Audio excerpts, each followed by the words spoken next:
લોકો ગોઠવી દે, લોકોને ગેરમાર્ગે દોરે।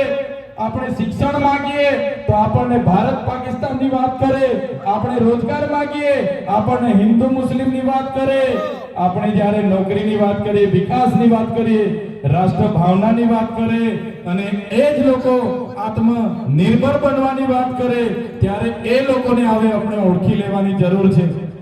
મારા યુવાનો, મારા વડીલો, મારી માતા બહેનો, હવે કોઈને ડરવાની જરૂર નથી। એ લોકો રાતના 2 ટકનું જમવાનું આપણા ઘરે આપવા આવતા નથી, એટલે કોઈના બાપથી પણ આપણે ડરવાની જરૂર નથી। ક્યાં સુધી એમનું ગુલામી કરીશું, ક્યાં સુધી એમની પાર્ટીના ઝંડા લઈને ફરીશું? ત્યારે તમે બધા આવો અમારી સાથે। આવનારા દિવસોમાં ગુજરાતમાં પરિવર્તન લાવવા માટે મારા વડીલો, મારા યુવાનો, મારી માતા બહેનોને હું આહ્વાન કરું છું।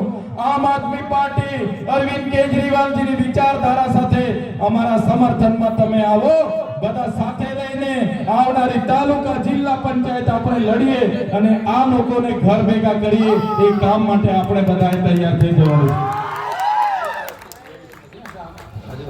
સાથીઓ, પરિવર્તન લાવવાનું છે ત્યારે હું કહેવા માંગુ છું, તમારે પરિવર્તન બોલવાનું છે। સંખેડા માંગે, પાછળવાળા પરિવર્તન નથી લાવવાનું। ચાલશે તમને? આ લોકો ચાલશે કે બદલવાના છે?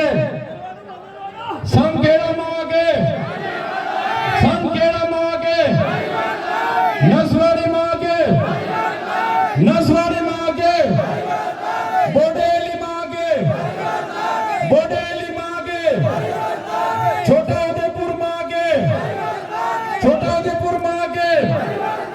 પરિવર્તન, પરિવર્તન। ધન્યવાદ બધાનો ખૂબ ખૂબ